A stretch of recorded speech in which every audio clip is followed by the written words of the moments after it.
You are listening to the Willpower Podcast. Welcome to the show. I am Will Holdren, and I talk with some of the most influential CEOs, entrepreneurial leaders, and thought leaders to reveal the secrets that have led to their success.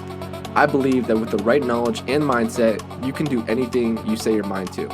So if you want to learn how to change your life for the better, if you want to learn how millionaires actually became wealthy, or if you want to develop and start your own business from the ground up with the right knowledge to help you, then you are in the right place because this is the Willpower Podcast. What's up, everyone? My name is Will Holdren. I'm the host of the Willpower Podcast. I'm super pumped for our episode today. Today, we're actually going to be doing our first Q&A episode that we're now going to be doing every Wednesday of every single week. And this is where I'm going to be going through some of the questions that you guys have been submitting to me and really just going through and answering those questions. And I've made myself available to you guys. If you guys don't know, we're now placing an email at the end of each episode description where you can actually submit your question to that email, and I will answer those questions on the Q&A episodes that we do going forward from here. So I'm super pumped about this. Hope you guys get a lot of value out of this. And starting out, we're going to go through some of the most recent questions. And we're going to start from the top. So the first one, we have Jason from Atlanta, Georgia. And he said, what was the biggest turning point in your life that made you want to pursue entrepreneurship? Well, thank you, Jason, for that question. And this is a really good one. For me, my biggest step in entrepreneurship was in high school. I decided to go out there and publish my first book. It was a Christian entrepreneurship book called Becoming the Best. And this is really my first step. And what drove me to do this is really trying to figure out what else is out there that people are doing to just be successful, or to live a life above the normal means, to really go out there and make an impact to just a lot of people. And that was my first step into entrepreneurship. And going forward, I mean, my biggest turn point, I would say, was starting my podcast. And that came after my first book. And the podcast, the Willpower Podcast, which you guys obviously had been tuning into, has really, really just changed my life because you just develop so many relationships, so many opportunities come out of the podcast, and you can generally help people and build connections. So that's definitely my biggest turning point, I would say, is the podcast. And like I mentioned, that's kind of ultimately what's shaped the rest of my life so far. So super pumped about that. Next question we got is Monique from Charlotte, North Carolina. How did your faith play a role in starting Orient Properties, and what advice would you give to someone trying to balance business and faith? I really love this question. As you guys know, I recently moved down to Atlanta, Georgia about a year and a half ago now. And one of the main reasons I wanted to do that was to start my own real estate company, which I have. And that company is called Orient Properties, like Monique just mentioned. Faith to me is also a major thing. I grew up in a Christian household. But at the same time, I feel like it's easy to stray away from the word. It's easy to not kind of fulfill your dreams and really go after what you want to do. At the same time, it's difficult to involve faith with what you want to do. So for me, real estate is a really great way not only to build, a great business and generational wealth, but at the same time, it's a really great way to help spread God's kingdom because people are always going to need housing, right? And so one of the things that we're doing with Orient Properties, we're focusing on a strategy called pad split. It's basically co-living. You guys can Google that later on. But what we're doing is we're pretty much renting out rooms. And one of the ways that we're incorporating faith into that is we're putting Bibles into all the rooms actually that we're renting out. So people move into the pad split house. They might not know who God is. They open up a drawer and there's a Bible, boom, right there. And that's a really great way to, spread God's word. And at the same time, faith to me is a major factor in how you can actually grow a business and run a business. And to me, when you guys are out there trying to start up your own companies and maybe you want to find a business partner, just like how I found a business partner, one of the main aspects that was important to me is that my business partner was on the same faith journey as I was, right? And that journey is to really increase God's kingdom, to go out there, spread the word, spread the mission, and just help a lot of people, right? And, business partners can be one of your biggest downfalls, or it can also be the biggest honor and the best thing that can come into your life if you pick the right business partner. And so for me, faith was a huge role in starting that out. And I wanted to make sure that the business partner that I partnered up with was in the same faith journey as me. And, we're out here spreading God's word and spreading God's mission and really going out and just changing a lot of lives at the same exact time. So I love that. And the next part of that question was, what advice would you give to someone trying to balance business and faith? So I love this question as well. And one of the main things I'll tell you is that you need to get your core values in focus, right? And really understand what your core values are. And that should be the multiplier and the driver of how you're going about your everyday life. So for me, my core values are 1, faith, 2, family, 3, health, 4, finances, and 5th, business, right? So in that order too. So for me, I know that no matter what decision I'm going to be making, no matter what I'm going to be doing, I want to make sure I'm excelling in all areas of those lives. So for you guys, once you have those core values in focus and you know where your motivating factors are, then that's really how you need to be making decisions and making sure that you're in line with who you are as a person.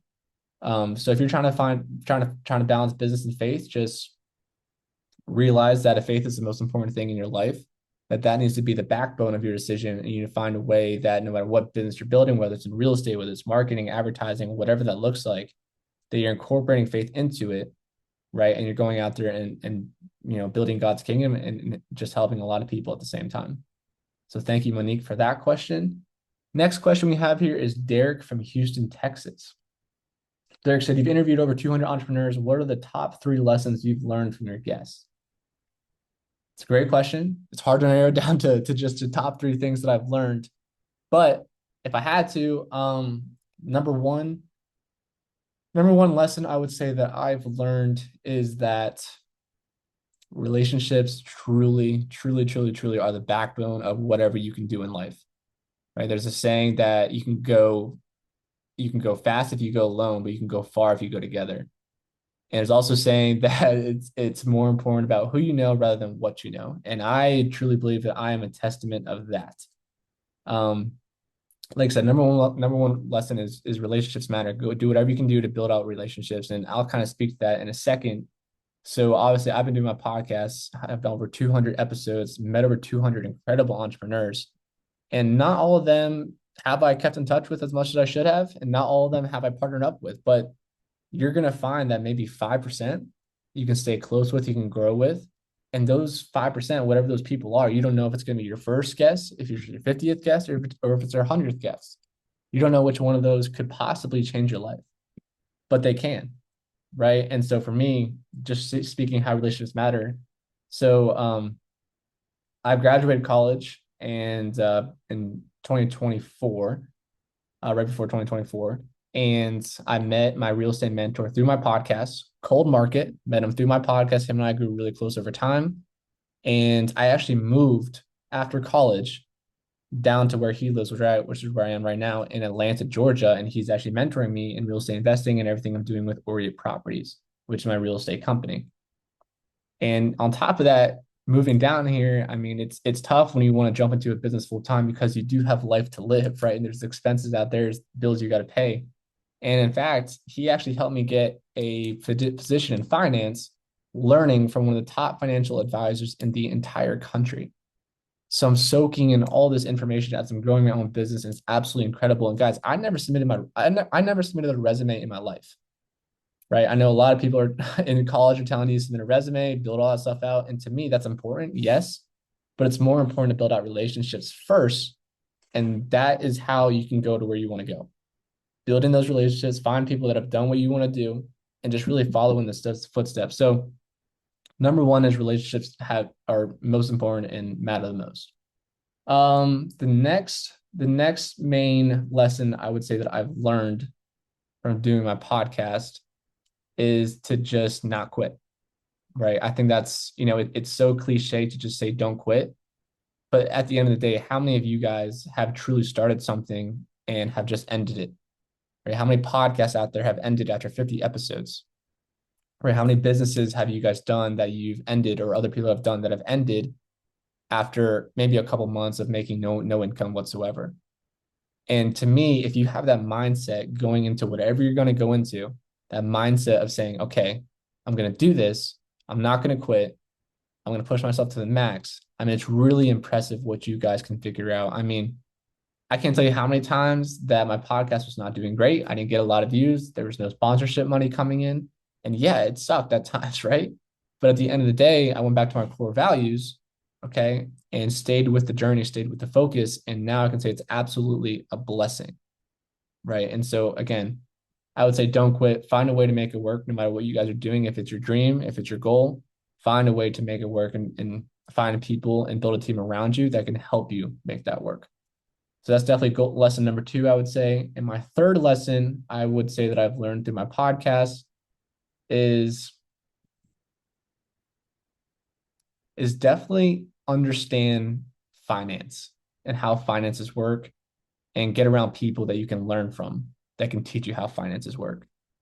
Now, this is a lesson for me personally because, when you're building a business, when you're starting a real estate company, when it's whatever you guys want to do that you're building out there, it's important to understand the optics of how these companies work, right? It's important to understand how taxes work. It's important to understand how to run QuickBooks, right? It's important to understand how to set up an LLC and do things the proper way so it doesn't come back and bite you guys way down the road. So again, most of you guys out there, if you don't have a finance background, that's okay. But I'd recommend learning as much as you can in that realm, and that can really help your life. I can't tell you how many entrepreneurs I've actually interviewed that have a finance background, right? And they had that background, they went into a business, they took it with them, and it just helped them out tremendously. I'm not saying you cannot be successful without a finance background. Obviously, that's not true, but it will absolutely help you. And as you guys know, I graduated at college with a finance degree as well. So I'm taking that with me, and there's still so much out there to learn. And it's easy to get caught in the webs. It's easy to get caught and think about, okay, what's step 10? But if you do that, you're also going to get stuck, right? So it's important to know enough to get started and to just take that first step, right? And obviously, you're going to learn more and more as you go. But that would definitely be lesson number 3 for me, particularly, is just understanding some finances and knowing enough to take that first step. And I think you guys can, take that to heart and hopefully take that with you guys as you guys grow your own companies. The next question is Lisa from Los Angeles, California. What kept you motivated when you were just starting out and had little to no following on your podcast? Yeah, so that's another great question. So one of the things for me about starting the podcast is that it was not really about the following. It was not really about the money starting out. And it's honestly still not about any of those things. To me, the podcast and my goal in the podcast was building connections and building relationships because, as I just said, number 1 lesson is how you can build your network and the people that you can get around and get into the right rooms with. So for me, even though, starting out, I didn't have a ton of people listening to my podcast, and sometimes I went to my back portal and that viewership number was not very high, even though it's climbed a ton since then. To me, that wasn't the issue. And, the thing that I wanted to do was just build out connections. And the funny thing is that starting out, all I did was really message a lot of people on Instagram that had blue verification marks next to their name. And those are the people that I went after to initially start out on my journey and to get onto my podcast. And every time I reached out to these people, not one of them asked me how many views does my podcast get. Because one of the things that you guys will find is that these top entrepreneurs that are out there, most of them don't really care about that, right? Most of them want to go out there and help the people that are listening, help the people that are reaching out and do want to achieve more and learn more.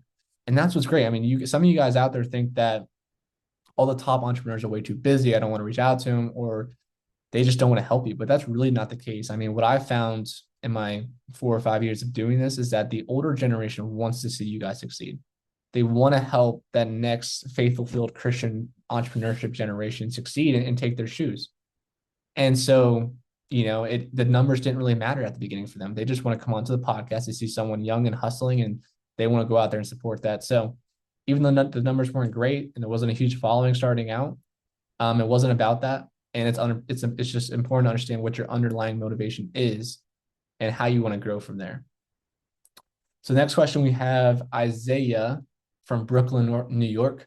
And he asked, how did you go from having no properties to building all your properties? And what was that first deal like? Ooh, that is a loaded question.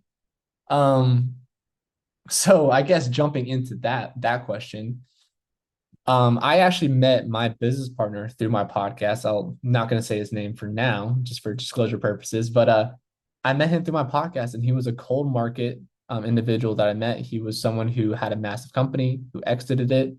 And, I reached back out to him and kind of discussed this opportunity that I had. I put together a whole pitch deck myself, something that I've never done before. and, talked to him, got him on a Zoom call, showed him what I'm doing. And he's like, you know what? Let's jump in on this and let's do it. And that's really how it can start, right? And you just got to take that risk, you got to take that jump and reach out to these people and understand that most of them are going to say no, right? But like I said before on the podcast, you just need one of them to say yes. And that can truly change your life forever, like it has for me. So that's how I was able to get a partner for my company, Oria Properties. And it was a grind. It really is a grind. And because you learn so much in real estate, even though you have the mentor, even though you move down to Atlanta, even though you think you know what you're doing, you really do not, right? Real estate, there's a lot of stuff that goes on during the transaction. And so it was definitely a huge learning curve for me. But like I said, after we found that first, after we got the business partner, we then had to set up the LLC. We got that all set up and ready to go. We had to put together the correct governance documents. And then after that, we were all set. And so we went looking for our first property. And for us, we knew the zip code that we want to be in. Again, we understood that it wasn't nearly as much as about cash flow. For us, it's more about depreciation. And that's what's great about real estate is that not only do you get cash flow to kind of cancel out that mortgage payment and all the expenses you're paying monthly, but on top of that, you're going to get the appreciation year over year. And that's really what is going to build up generational wealth because that's going to be outpacing inflation. So again, it probably took us about 2 to 3 months before we found that first property. And we had so many issues. And part of the question is, what was your first deal like? So initially we put in an offer and we had about a 7-day due diligence period. And what that means is that during those 7 days of due diligence, you can go out there with your inspection and figure out what that is going to be. You can also have a contractor go out there and tell you what the rehab cost is going to be. So during that inspection period, our inspector actually found major issues with the pipe that was not disclosed on the listing whatsoever. And luckily, like I mentioned, we had the inspector go out there and find that out. And so we actually had to back out of that deal the first go around. And so we exited it. We were able to get our earnest money deposit back because we canceled during the due diligence period. But what's crazy about this first deal, and even my mentor was talking about how this is just such uncommon for a real estate deal. And what was uncommon is that we were actually buying this property from a trust. And so it was a trust, it was a big company owning that trust, which means that everything moved extremely slow. So every time we submitted documents to put an offer in, every time we submitted something different on the offer, it took about a week and a half for these guys to get back to us. And it was actually so terrible. And again, this was right around the Christmas time. So we backed out the property right before Christmas. And then, later on, we still liked the property, we liked the optics of it. We thought it could do fantastic with what our business model was showing. And so after we backed out of it, we actually went back into it. So we just resubmitted a whole nother offer, and we just changed the terms a little bit because we knew the pipe was going to be needing some fixing going on to. What we did is we just offered a lower initial capital for the property, and we also asked them to have a seller concession, meaning that they would give us money as well to help fix some of these issues. And so again, we're dealing with this company owning a big trust, and that is who owns this property. And so it took them about another week and a half. So again, everything just takes longer than I thought it was going to be jumping into this thing. But after we resubmitted this second offer, they actually accepted it. We ended up getting a much better deal because they had a seller concession and we had a lower contract price as well. So that's how we were able to jump into it, which was great. And then the next part was obviously financing the deal. And again, this is something that we had issues with, right? I mean, the first deal we're talking about, literally everything that could go wrong pretty much went wrong in this first deal. So initially, this is an investment property. So we were going to do what's called a DSCR loan, which is a debt service coverage ratio loan. And we were going to put 25% down, and which means that we're going to get a loan for 75%. And we were all good to go with those things. And closing was set literally on a Friday, right? And then the lender took their sweet old time. And then the Wednesday before that Friday, they told us, oh, we're not going to accept two certain things because of this property. One, we're not going to accept your current LLC structure. And what's interesting is that every lender has their own requirements. And I really did not understand that fully coming into this first deal, but we had to bounce around certain lenders And we ended up not being able to use a lender on our first close date. Actually, we ended up having to close in cash because we could not get a lender in there on time. And what's interesting is that since we're past our due diligence period this time around, the closing date was set on a Friday. So every day after that Friday, you're going to have $100 penalty lining up. So we were having that. And I was like, we need to just close this property in cash. And luckily, the next week, we were able to close in cash. We had a few $100 in penalties racking up. But what's nice is that we talked to the seller, we explained to them the whole situation, and they actually forgave these penalties. So we actually didn't have to pay them. But again, we saw the closing cash. So that was what's going on. And then after we closed, we were able to get our contractor in there, do the pad split rehab, which is basically putting in more bedrooms, finalizing walkways in the bathrooms, different stuff like that. And then after that, we were able to list it on the pad split website. But it was an absolute grind going through that first deal.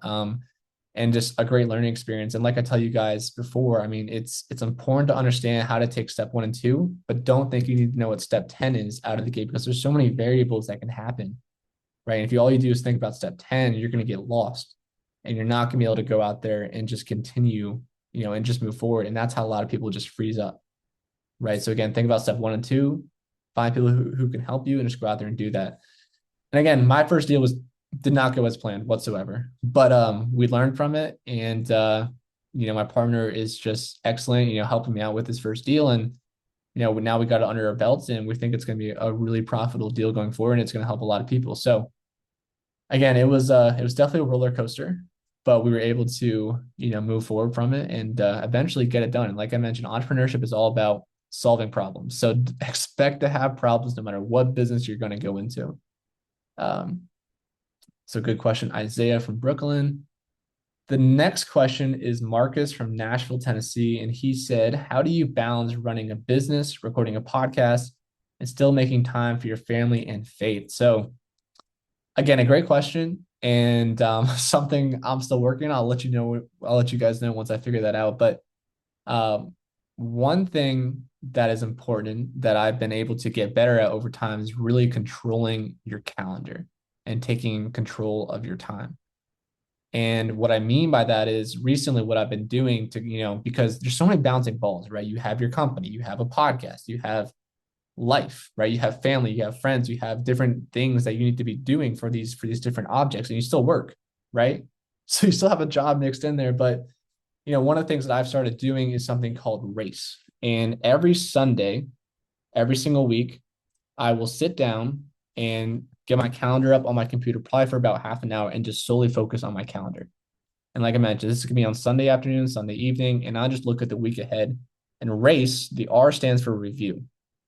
So what I'm going to do Sunday night is I'm going to review the main issues that I'm trying to move forward, the main things that I'm trying to do. And I'm also going to review the current things that I have on my calendar. Right now, for me personally, I'm boxed out from 9 to 5, right? Because I still have a job. I'm still trying to learn as much as I can. So a lot of this times I'm working on things that are after that 5 p.m. stuff or before that 9 a.m. stuff. And again, I'm trying to think clearly on what are the most important tasks that I need to do next. So again, that's the review. The second, the A, stands for assess, right? I'm going to assess at how important these things are on my calendar if they're already there. And so again, I just want to review. I want to make sure that I'm getting closer to my goals, that I'm taking action on things that really need my attention and not things that are just not producing enough, right? There's this thing called law of diminishing returns. So you want to make sure that you're putting your time into things that give you a valuable return for what you're doing. The C in Race stands for cut. So at this point, if I have things on my calendar, I'm going to make sure that I cut out the things I don't know, that I don't need to do, that I don't want to do. I'm going to cut those out that are unimportant, right? Again, it's important to take control of your calendar and realize what's on there and realize what you can actually cut out. And it'll be pretty amazing what you guys can see that you guys can cut out your calendar. And so that's super important. And the last part, the E in Race stands for engage, right? So I want to make sure that I'm focused on that week. I know what my next few days are going to look like, right? And I'm going to take advantage of those time blocks I put on my calendar. And, I'm going to make the most of it. And so, again, part of this E part, the engage part, is I'm also going to add internal time blocks. So again, because I reviewed it, I know what the main things are that I want to get done. And now I know where my free blocks are because I cut out certain things. I assess certain things currently on my calendar. Now I'm going to engage with it. I'm going to add internal time blocks specifically for me. And I'm just going to dedicate time, whether it's in the evening or in the morning, to just focus solely on that and not let life distractions take me out of that. And the biggest thing is being able to commit to that schedule. So you prepare on Sunday, you have your whole week planned out, right? And so let's say you have internal time on Wednesday to do something important for your business. And let's say your friends want to go out. You have to learn how to say no at times because you need to protect your time. And that's really your most valuable asset. So that's one of the ways that I've kind of been able to balance running a business, recording a podcast, and like you mentioned, still making time for family and friends because you still have a life. So it's really taking advantage of your calendar, mastering your calendar, and learning how to say no to something. That can be so important. And, even I was really a people pleaser, right? I wanted to make sure everyone was happy. I want to say yes to everything. And even though that's great on the surface, it is so detrimental in the long run.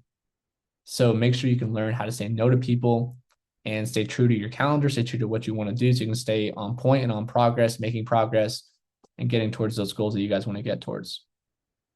The next question, we have Sophia from Phoenix, Arizona. If you could give your younger self one piece of advice before starting this journey, what would it be? It's a good question, Sophia. And I would say the one piece of advice I'd give to my younger self is that don't wish for it to be easier, wish for you to be better, right? And to me, this is something that I personally struggle with that I'm still working on each and every day. And it's a lot because a lot of entrepreneurs that are out there, maybe even you guys that are listening, I mean, you guys want to be great in so many aspects of your life, right? You want to be so fit, you want to have great relationships, you want to have great businesses, and it's not easy. I mean, the people that make things look super easy are really good at what they do, right? And so it's important to not beat down on yourself when, for instance, you miss out on something or you don't do something exactly the way you want to do it, right? And it's just important to give yourself some slack and realize that it's not easy being great in every single aspect of your life, but it is something that you should be shooting for, right? And you're not going to be perfect, so don't have that expectation. It's super easy to give yourself, January 1st ideas and all these goals and things you should be doing every single day and things you shouldn't be doing every single day. And eventually something's going to happen where you're going to miss a day of doing things that you want to do and you end up doing things you don't want to do. And those are the days where it's all about rebounding, right? And understanding that you're not going to be perfect. No one's going to be perfect, and understanding how to move forward from there. So to me, that is definitely probably the biggest piece of advice I would give to my younger self or maybe even just younger people trying to get into this entrepreneurship journey. So thank you, Sophia, for that. So yeah, that is our last question for today's episode. So hopefully you guys enjoyed this. We'll be doing this, like I mentioned, every single Wednesday. If you guys want to submit your questions and help me answer them, allow me to answer them. Again, we're going to put the email that you guys can submit questions to in each description of all these episodes. And then you guys can submit those questions. We're going to choose a few of them each and every week, probably 5 to 10 questions. And we are going to, we're going to go through there. So have a great evening, guys.